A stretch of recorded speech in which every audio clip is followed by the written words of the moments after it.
Now understand this. From the time that Abraham was born, from the time of Adam to the time of Abraham's birth was exactly 1948 years. Do you understand that? Now, from the time of Jesus' birth to the rebirth of Israel in 1948, so you have from Adam to Abraham 1948 years, you have from Yeshua to the rebirth of Israel 1948 years. And in the scripture, the Bible calls Adam the first Adam, and he calls Jesus Christ, Yeshua, the second Adam. So 1948 years after both Adams, you got the rebirth of Israel, or the birth of Israel. So do you see how the books are linking together? The books link together. The 39 and the 27, the 66 books are one. We're in the book right now of Isaiah, right? Isaiah has 66 books. Sometimes it's called the mini Bible because it has the same amount of books as the whole Bible has. It has the same amount of chapter as the whole Bible has. And now we're reading into chapter 40, okay? They have 39 books, right? So 40 should represent the 40th book. But the 40th book is the book of Matthew. So let's see what the Lord is saying. It says, comfort, comfort my people, says your God. Speak tenderly to Jerusalem and proclaim to her that her hard service has been completed, that her sin has been paid for, and that she has received from the Lord's hand double for all her sins. So now he's saying, comfort to you, Israel. You've received punishment for all you've done. And he said, now your service, and it even says your hard service, is kashet. In Hebrew, it's a tough service. It's not just service to God, it's a hard service to God. Because Israel is in service to God. Who are they serving? Mankind. They are serving us. How are they serving us? Well, you know, if you talk to the Jewish people, they'll say from Albert Einstein to Gilda Meir, who was the president of Israel at one time, from both, you say all of these people in the Jewish history have contributed to mankind in inventions and all kinds of things like this nature. So yeah, they contributed in that way. But the biggest way the Jews have contributed to us is that through the Jewish line came the Mashiach, came Jesus Christ. So through the Jews comes Jesus Christ. So they have presented to us the Messiah who is to save the world, which comes through their lineage. Also, what else have they provided? They provided the law, the 10 Commandments. The 10 Commandments come through Israel. Now, they've also provided for us the understanding of all of their feast days and holidays. All of these feast days are really just telling us God's plan. So God has them in service, and their service is to teach mankind who God is. But when you're in service to God, guess what? Because Christ came in service to God. Christ is called in the book of Daniel the Mashiach Nagid. Mashiach Nagid means the king that rules by example. So when Jesus came, he's going to rule, but he's got to show an example first. He's going to show Israel how to suffer before Israel suffers. Before a third of the Jews died, a third of the Godhead died. So they're in service to mankind. We have to understand that. Now I need us to go to the book of Hosea. I'll tell you where it is. Hosea is after Daniel. I think it's the first book after Daniel.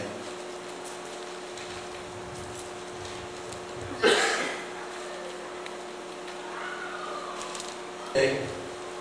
It says, the word of the Lord came to Hosea, son of Bari, during the reign of Uzziah, Jotham, Ahaz, and Hezekiah, king of Judah, during the reign of Jeroboam, son of Joash, king of Israel, When the Lord began to speak through Hosea, the Lord said to him, go take yourself an adulterous wife and children of unfaithfulness, because the land is guilty of the vilest adultery and departing from the Lord.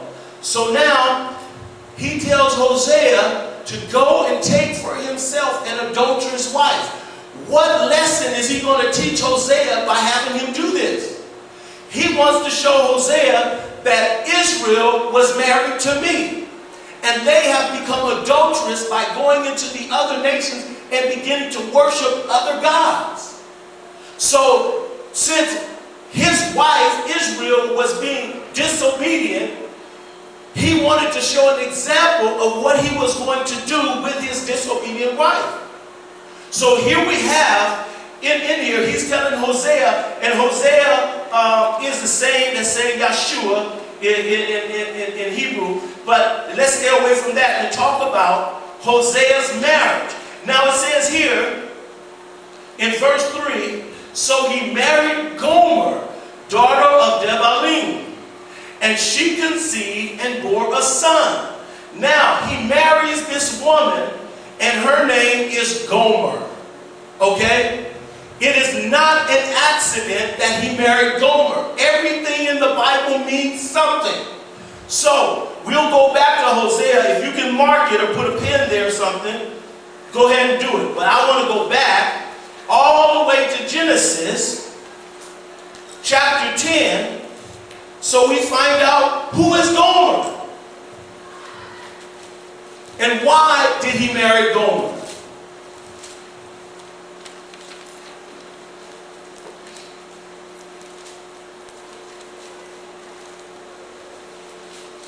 Are you there? Okay, chapter 10. It says, this is the account of Shem, Ham, and Japheth, Noah's sons, who themselves had sons after the flood. The son of Japheth was Gomer, Magog, Madiah, Jovan, Tubal, Meshech, and Taras. The son, it says the sons of Gomer were Ashkenaz, Rephath, or Rephath, and to Gomer. Okay, now listen to this. Gomer is the ancient name of Germany. So where did the Holocaust take place?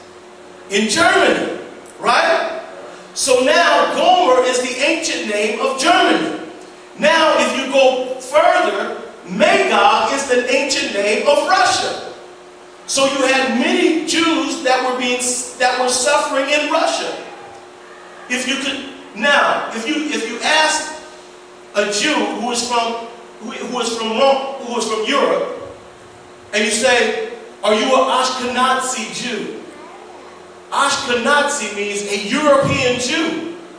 So you ask him, "Are you an Ashkenazi Jew?" He'll say, "Yes, I'm from Holland, or I'm from Germany." But he's an Ashkenazi Jew because he's from the region of Europe. So, as we see here, we have the land of Germany, Russia, and Europe all here. All of these lands are talking about the very area where Israel is being judged and 6 million of them are dying. So, we go back to Hosea. Excuse me.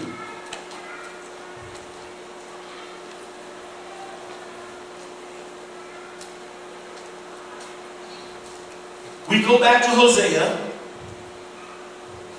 and he married Gomer. In verse 4, it says, then the Lord said to Hosea, it says Debalim had, it says Gomer, he says, so he married Gomer, daughter of Debalim, and she conceived and bore a son. Then the Lord said to Hosea, call him Jezreel, because I will soon punish the house of Jehu for the massacre of Jezreel. Jezreel means sown of God, belonging to God. And it says, and I will put an end to the kingdom of Israel in that day, and I will break Israel's bow in the valley of Jezreel. Now, do you know what else Jezreel is called? The valley of Armageddon.